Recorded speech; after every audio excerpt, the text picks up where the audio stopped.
Continuando con nuestro programa del día de hoy, es muy importante que nosotros sepamos trabajar en equipo. Y es así que el rol de enfermería en estos tiempos es de muchísima ayuda, sobre todo para manejar mejor a nuestro paciente. Y es por eso que no podemos excluir al personal de enfermería en el manejo y en el apoyo de estos dispositivos de alto flujo.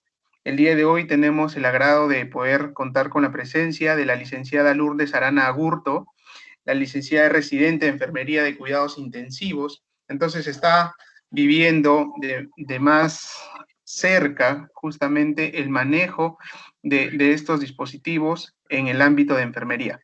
Licenciada Lourdes, dejo uso de la palabra para que pueda compartir sus conocimientos. Muchas gracias. Gracias. Buenas tardes con todos. Agradezco la invitación al Colegio Médico del Perú y a la Sociedad Peruana de Medicina Intensiva. El día de hoy voy a desarrollar el tema rol de enfermería en el paciente con cánula nasal de alto flujo.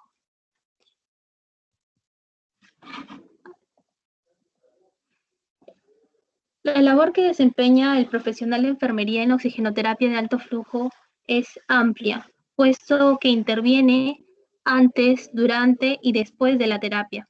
Los cuidados enfermeros van a estar orientados a prevenir las complicaciones asociadas a la terapia de cánula nasal de alto flujo.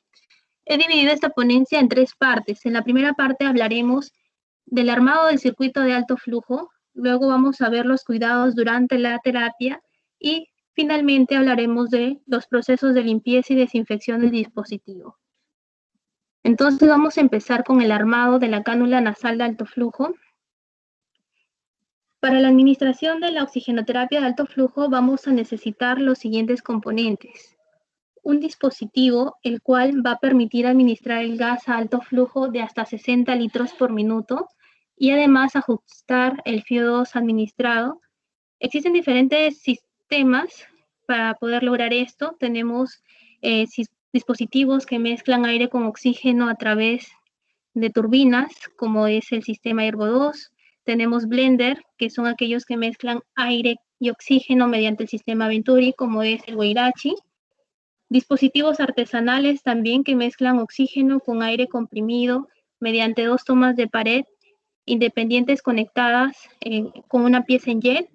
Y existen también en el mercado ventiladores mecánicos que tienen incorporado el software de terapia de alto flujo. Cualquiera de estos dispositivos van a ser utilizados para poder controlar el flujo y FIO2. También tenemos acá el circuito de alto flujo. Existen diferentes circuitos de distintas casas comerciales. Lo importante a tener en cuenta en su elección es que los sistemas deberían tener mecanismos para prevenir y minimizar la condensación de las tubuladuras, ya que esto ha demostrado que el fenómeno favorece a la aparición de infecciones. Las interfaces que se van a utilizar son las cánulas nasales siliconadas, que son más largas que las cánulas de oxigenoterapia convencional. Existen varios tamaños y se debe seleccionar el que mejor se adapte a las narinas de nuestro paciente. Y por último tenemos el humidificador calefactor respiratorio, que es el dispositivo que va a permitir acondicionar el gas a temperatura corporal ideal, que es 37 grados centígrados, y a una humedad relativa del 100%. Esto va a favorecer justamente a mejorar la función mucociliar, facilitando la expulsión de secreciones. También existen diferentes marcas en el mercado. Es importante familiarizarnos con el manejo de los dispositivos que tengamos en nuestra institución. Entonces, aquí tenemos un circuito de cánula de alto flujo. Este está conformado por la cámara humidificadora, una tubuladura corta que va a ir desde el dispositivo generador del flujo hacia la cámara humidificadora y una tubuladura larga que va desde la cámara humidificadora y se va a conectar a las cánulas nasales que van hacia el paciente. Ahora vamos a ver cómo se realiza el armado. Aquí tenemos un video en el dispositivo Wirachi. Los materiales que vamos a emplear son los que previamente he mencionado. tenemos el circuito de alto flujo con la cánula nasal, el dispositivo Guairachi, el humidificador calefactor con sus respectivos accesorios. Este tiene dos, un cable azul y un cable amarillo. El cable azul, que es sensor de temperatura, y el cable amarillo, que es el cable calefactor, y el agua destilada, que se va a colocar en el momento de instalarla al paciente. Esto es muy importante porque es lo que va a permitir que el aire ingrese al paciente y esté humidificado. Entonces vamos a ver el video.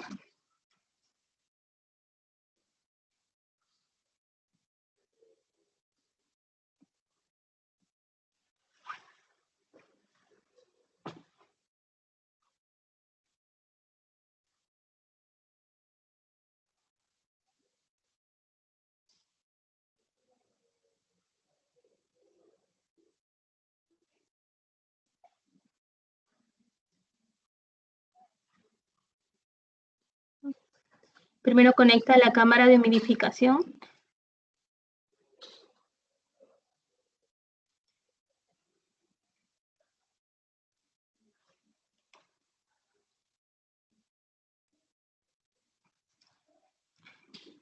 Luego va a colocar los corrugados.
Finalmente va a conectar los cables sensores de temperatura.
Bien, el armado que vieron en el anterior video es similar en la mayoría de dispositivos.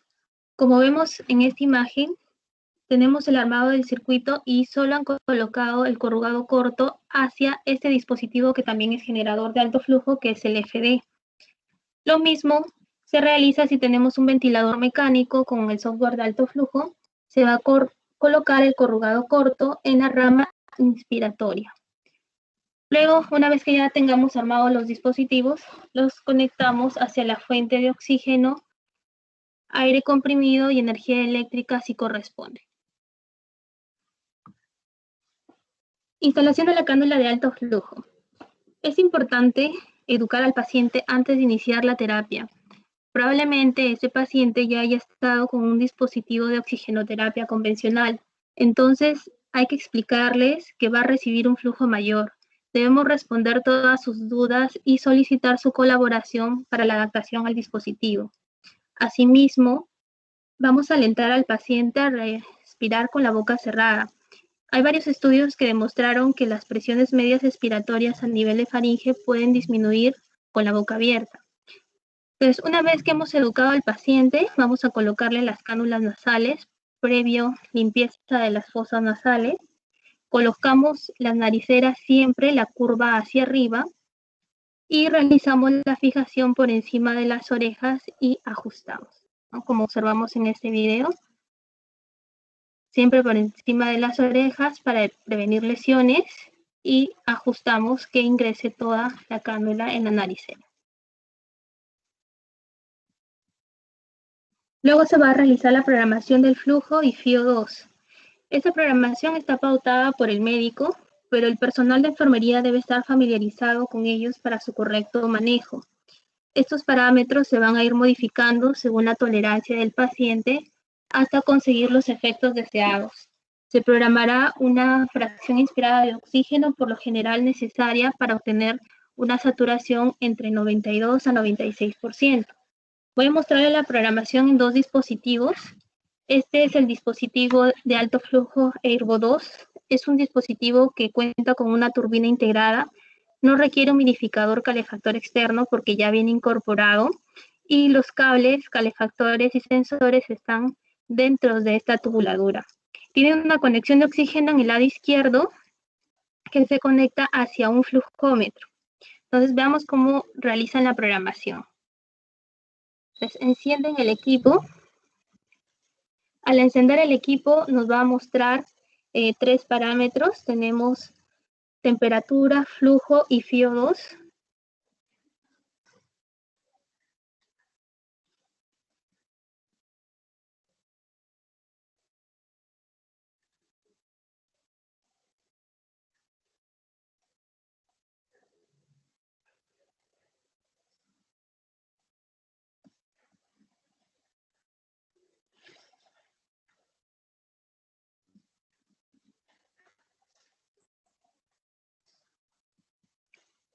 Este dispositivo nos da tres niveles de temperatura, 31, 34 y 37 grados. Lo ideal sería programarlo a temperatura corporal de 37 grados, pero este se va a graduar de acuerdo a tolerancia del paciente.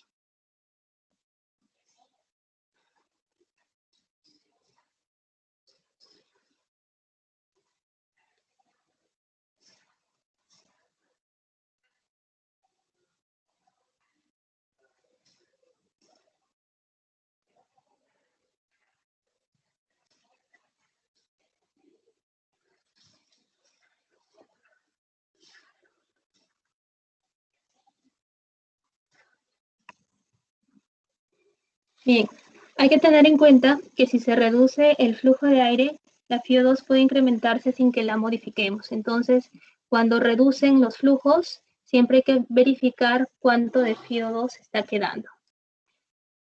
Bien, acá tenemos otra programación de Guairachi.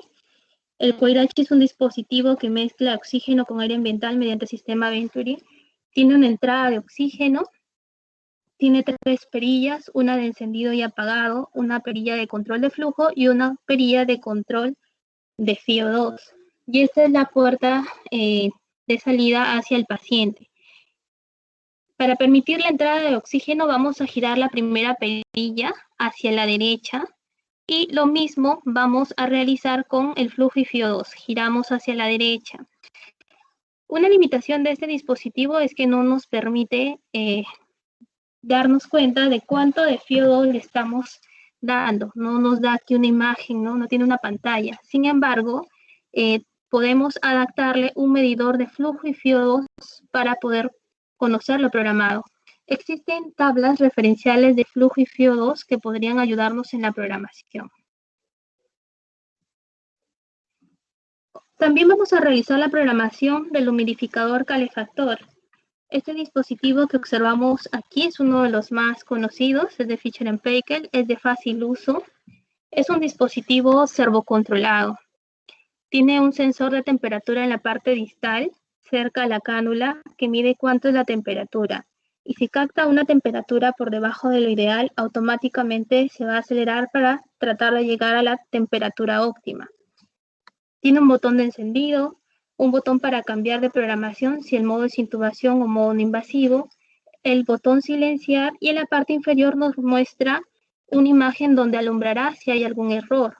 Por ejemplo, cuando se iluminan las zonas donde se colocan los cables sensores o calefactores, debemos revisarlo. Puede que se hayan desconectado o pueden estar averiados. Cuando se ilumina la cámara humidificadora, indica que el nivel de agua es insuficiente. Y cuando alumbra este triángulo, que está en la parte inferior, es necesario que el equipo sea remitido a servicio técnico. Ahora veamos la programación del humidificador calefactor.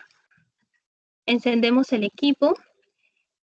Siempre viene predeterminado el modo de intubación. Vamos a programarlo manteniendo presionado el botón por unos 3 segundos. Y ya está programado en modo no invasivo para iniciar la terapia de cánula nasal de alto flujo. Los cuidados de enfermería a realizar durante la terapia de cánula nasal de alto flujo. Durante la terapia, la enfermera realiza una de las principales actividades, como es el monitoreo de los parámetros fisiológicos y clínicos, para identificar la recurrencia o incremento de la hipoxemia. Este monitoreo deberá ser más estricto las 2 primeras horas de inicio de la terapia, ya que es en este periodo donde se determina la eficacia de esta. Dentro de los parámetros fisiológicos a monitorizar está la frecuencia respiratoria, la frecuencia cardíaca, saturación de oxígeno. El objetivo es mantener una saturación de oxígeno entre 92 a 96%. Asimismo, vamos a valorar los niveles de gasometría arterial. La presencia de disnea, uso de músculos accesorios y estado neurológico son parámetros clínicos que también debemos evaluar. Asimismo, la enfermera va a identificar e informar oportunamente los signos de fracaso terapéutico, los cuales sugieren replantear la terapia o el uso de un mayor soporte como la intubación y el uso de la ventilación mecánica. Los signos de fracaso incluyen persistencia o incremento de taquipnea, no cambios en la frecuencia cardíaca, signos de mala mecánica ventilatoria, deterioro gasométrico, una presión de oxígeno menor a 60 milímetros de mercurio a pesar de FIO2 mayores a 0,50, hipercapnia, disminución de Puffy, y vamos a calcular el índice de ROX.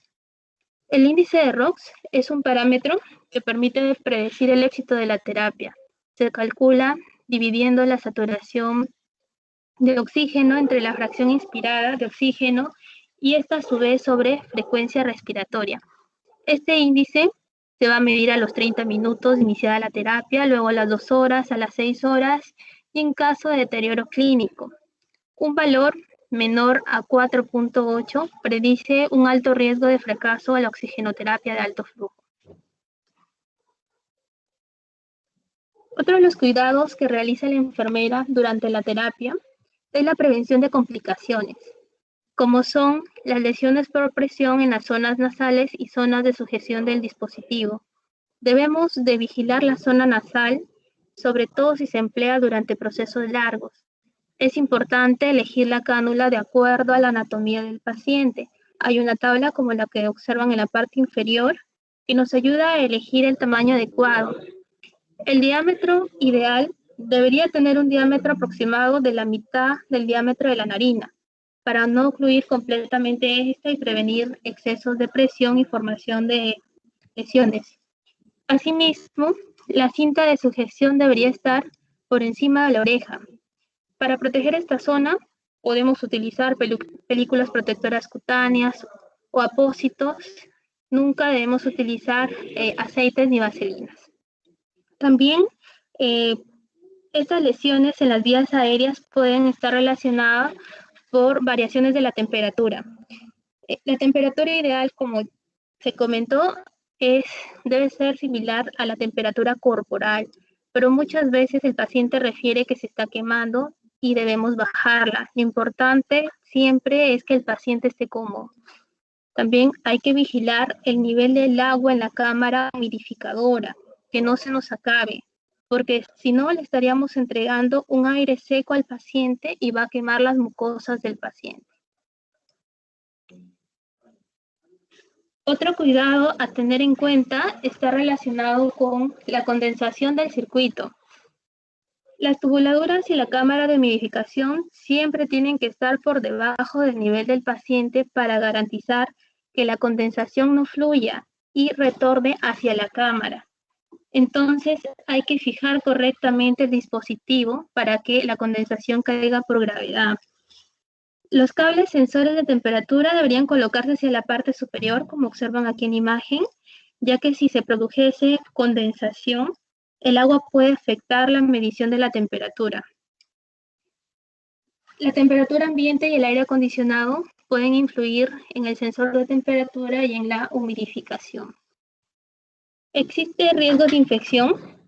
Es preciso realizar el cambio de circuito de alto flujo y de cánulas nasales siempre que estén muy sucias o deterioradas o que haya ingresado secreciones en la cámara de humidificación. Existe aún una preocupación en la administración de alto flujo por la generación de aerosoles, y esta dispersión podría poner en riesgo al personal de salud y propiciar el contagio de COVID-19. Sin embargo, se han realizado diferentes estudios donde se ha comprobado que el uso de una mascarilla quirúrgica encima de la cánula nasal del paciente disminuye la dispersión del aerosol. Lo mismo sucede con los otros sistemas de oxigenoterapia convencional. Por ende, la recomendación es colocar mascarilla quirúrgica a todos los pacientes que empleen oxigenoterapia. Asimismo, es necesario asegurar la correcta elección de la talla, ya que la dispersión es limitada cuando la talla se ajusta, ¿no?, a las nariceras del paciente. Como último punto de la ponencia, vamos a ver los procesos de limpieza y desinfección del dispositivo de alto flujo. El objetivo de estos procesos es reducir el riesgo de infección asociadas a la atención de salud. Estos son procesos realizados por el personal técnico bajo supervisión del profesional de enfermería. Para ello es necesario contar con equipo de protección personal como guantes, mandil, protección respiratoria, lentes. Estos procesos siempre tienen que realizarse entre paciente y paciente. Entonces, una vez que termine la terapia de alto flujo, se debe desconectar el dispositivo de alto flujo de la fuente de oxígeno, aire y corriente eléctrica. Se retira el circuito de alto flujo que estaba conformado por los corrugados y la cámara humidificadora y se llevan los dispositivos hacia el área de limpieza y desinfección. Entonces, el primer proceso que se va a realizar es el proceso de limpieza, el cual tiene como objetivo eliminar la suciedad visible y materia orgánica o inorgánica adherida en estas superficies de estos dispositivos. Aquí se pueden emplear detergentes enzimáticos. Estos son agentes químicos que contienen sustancias producidas por células vivas llamadas enzimas. Estas enzimas degradan la materia orgánica, facilitando la limpieza. Existen diferentes tipos en el mercado, de acuerdo a su composición química, con distinto nivel de pH. Se sugiere el uso de enzimáticos neutros, ya que evitan el daño y la corrosión del material. Los detergentes enzimáticos han demostrado ser efectivos en la descontaminación del COVID, ya que contienen moléculas capaces de disolver y eliminar los lípidos que contiene la capa lipoproteica que envuelve el material genético del SARS-CoV-2. Generalmente, como observan aquí en la imagen, estos vienen en galones, los cuales para facilitar su uso podemos hacer la dilución según lo que recomienda el fabricante en una botella con dispositivo Sprite.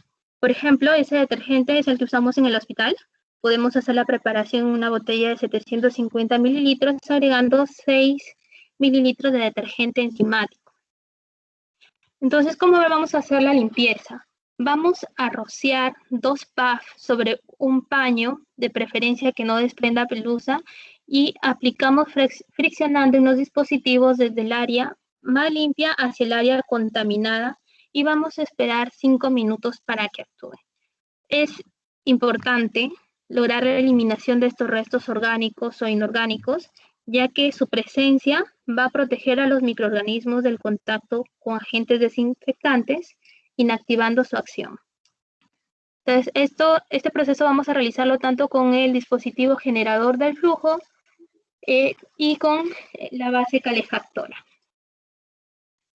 El segundo proceso es la desinfección. Sabemos que la desinfección asegura la eliminación de microorganismos sin eliminación de esporas. Esto se va a realizar sobre objetos y superficies limpias. Como ya se mencionó, la limpieza es un prerequisito para la desinfección. El desinfectante que utilizamos en el hospital es el amonio cuaternario, que tiene actividad bactericida, fungicida, virucida e incluso esporicida. Este es de fácil modo de empleo, es no corrosivo, no tóxico, no irritante para la piel y están listos para usar. Aquí vamos a aplicar también 2 puffs en un paño no tejido y luego vamos a aplicar sobre la superficie desinfectada. Se dejará actuar el tiempo promedio recomendado, por lo general 5 minutos, ¿no? Hay que tener en cuenta que los desinfectantes tienen que ser aplicados de acuerdo a las disposiciones del fabricante. ¿Cómo sabemos qué desinfectante usar? ¿Cuál es el desinfectante ideal? Según la guía de desinfección y esterilización de los centros asistenciales de la CDC, los desinfectantes deben contar con ciertas características. Debe tener amplio espectro antimicrobiano, debe tener una acción rápida, no ser irritante para el usuario ni para el paciente, y debe ser compatible con las superficies, no corroer ni deteriorar los equipos o materiales.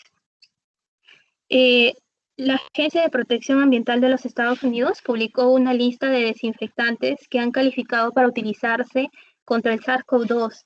Entre ellos se encuentra el amonio cuaternario previamente mencionado, y es importante siempre al utilizar un desinfectante o detergente conocer el tiempo que debe permanecer sobre la superficie tratada para ejercer su acción. Esta es una consideración que hay que tener en cuenta en el dispositivo de alto flujo Herbo2. Este dispositivo cuenta con un kit de desinfección que contiene un tubo de desinfección, un filtro y esponjas de limpieza. Además de hacer la limpieza y desinfección presentada previamente en la superficie del dispositivo, se deben realizar estos procesos en la parte del codo de salida, que es este que muestra aquí en verde.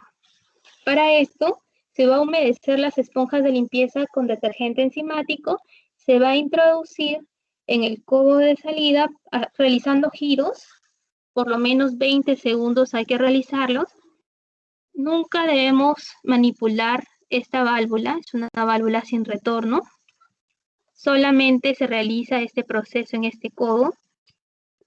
Posteriormente, la esponja que se empleó se va a enjuagar bajo agua corriente y con el mismo movimiento de rotación volvemos a ingresar para eliminar los residuos del detergente. Posteriormente vamos a realizar el secado de esta zona. Luego vamos a conectar el kit de desinfección. Vamos a colocar el tubo, solamente hay una forma de colocarlo. El filtro de desinfección siempre va hacia el codo. Una vez que lo hemos colocado, vamos a encender el equipo manteniendo presionado el botón de encendido por lo menos 3 segundos hasta que emita un pitido y nos va a aparecer esta pantalla, un cronómetro de que está iniciando el proceso de desinfección que dura aproximadamente 55 minutos. Y al finalizar esto nos va a aparecer la imagen de acá mostrándonos que terminó el proceso de desinfección y nos muestra este número, indica el número de desinfección que se ha realizado. Es importante saber que hay que desconectar siempre el dispositivo a la hora de conectar y retirar el tubo de desinfección para evitar quemaduras. Y este tubo de desinfección no se debe rociar, no se debe lavar. Esos son según disposiciones del fabricante. Una vez que se concluyen los procesos de limpieza y desinfección, se llevarán los dispositivos hacia un área limpia y se deberá rotular y registrar la fecha de desinfección. Con respecto al dispositivo Irbo 2, podemos dejarlo con su tubo de desinfección o podemos retirarla y protegerlo con un empaque. Y bueno, ya ahí los dispositivos están listos para ser empleados nuevamente con nuestros pacientes. Gracias.